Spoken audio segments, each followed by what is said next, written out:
Hello tout le monde, on se retrouve aujourd'hui dans la nouvelle vidéo de la catégorie automne de cette année. Je vais vous montrer comment réaliser ces petites breloques que j'ai montées en boucle d'oreille, très automnales. Et voilà, donc j'ai principalement utilisé les nouveaux packs de chez Aladdin. Donc ce sont des petits bocals de tampons qui coûtent une dizaine d'euros. Et donc ils sont très pratiques parce qu'on peut garder le bocal et chaque bocal a son petit thème ainsi qu'un encreur. Donc on a le thème amour, donc voilà les tampons. On a également le thème bucolique avec plein de petits insectes, etc. On va retrouver le thème ethnique. On va également retrouver dans la gamme le thème Floride.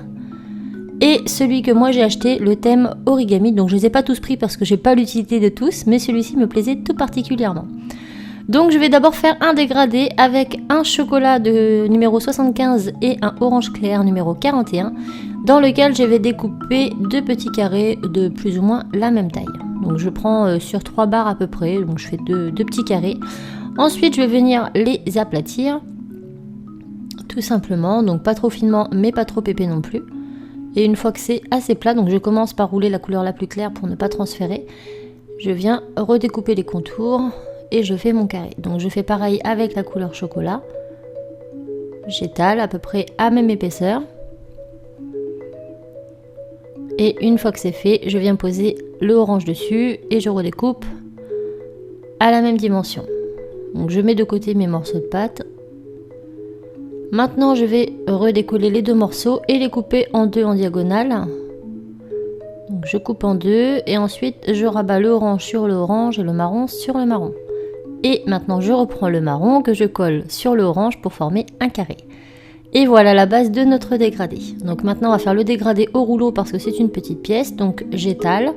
Ensuite je décolle du plan de travail et je replie la couleur sur chaque couleur. Enfin je suis les couleurs marron sur marron, orange sur orange. Je reroule, je redécolle, je replie. Et je fais ça jusqu'à obtenir un joli dégradé. Donc ça va s'étirer au fur et à mesure. Donc quand ça sera tiré, on va décoller dans le sens de la longueur pour que ce soit plus facile. Et puis on continue jusqu'à ce qu'on obtienne le dégradé de notre choix. Donc là, ça va se faire assez progressivement. C'est assez long si vous n'avez pas de pâte à machine, mais ce n'est pas impossible. Preuve en est, je l'ai fait.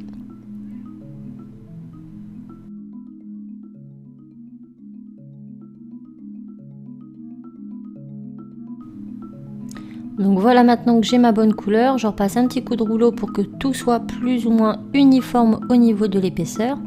Et on va pouvoir commencer à travailler. Donc moi je prends pas l'encre du bocal parce que c'est une encre à l'eau et moi je vais utiliser une encre à alcool pour que ça tienne mieux. Donc je prends ma Stazone, hop, et je vais venir faire mes petits tampons. Donc dans les tampons origami, j'en ai pris que 3, donc ceux qui me paraissaient plus automnales, donc les petits renards que je vais placer entre le dégradé orange et brun clair.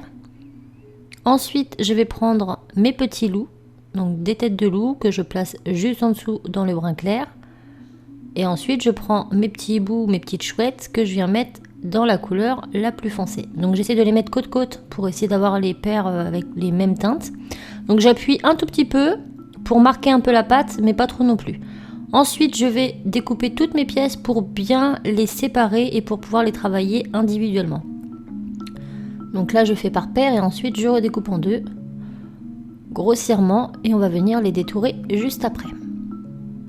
Donc je place chacune de mes pièces sur un petit support, là c'est un bloc acrylique mais vous pouvez mettre un bocal, n'importe quoi. Et avec ma lame, je vais venir comme ça découper. Donc l'avantage des tampons origami c'est qu'ils ont des coupes bien nettes. Donc pour les suivre, il suffit de faire des traits droits tout simplement. Et je vais faire en sorte de découper après mon trait noir de mon tampon, de façon à ce qu'on voit bien quand même les contours noirs sur les bords de ma breloque.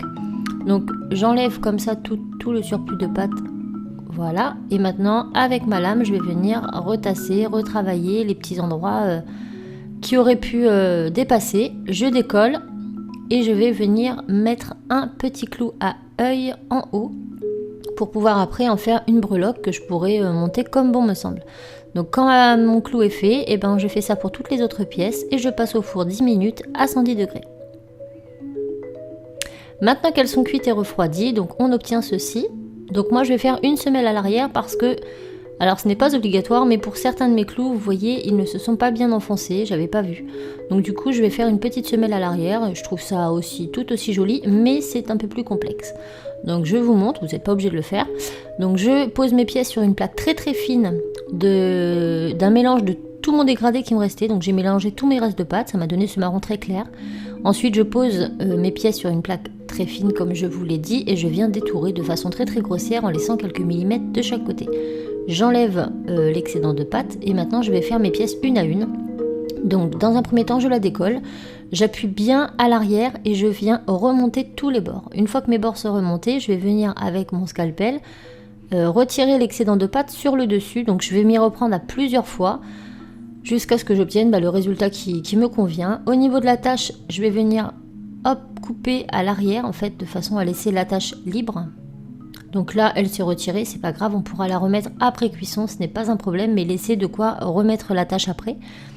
Donc là, je viens délicatement détourer tout ça. Ensuite, je prends ma brosse à dents et je vais venir texturer tout le contour. Donc quand je vais texturer, ça va raplatir un peu ma pâte.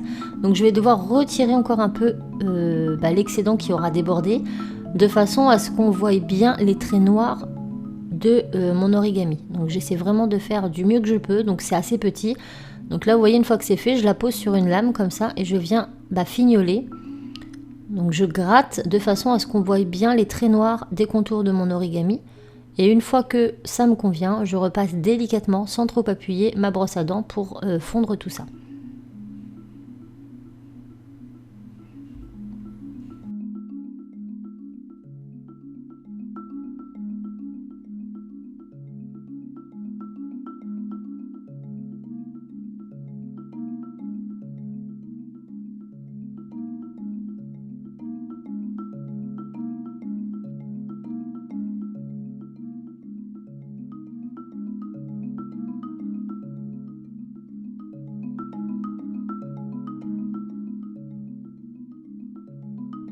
Maintenant on va s'attaquer à l'arrière, donc je le mets directement dans ma main et je passe ma brosse à dents. Je fais ça pour tous les petits pendentifs et je les place au four 20 minutes à 110 degrés. Une fois qu'ils sont terminés, j'ai verni uniquement la partie origami et j'ai laissé mat tout ce qui était texturé. J'ai monté en boucle d'oreille et voilà ce que l'on obtient. J'espère que ça vous aura plu, je vous fais plein de bisous et je vous dis à très vite dans une autre vidéo. Ciao!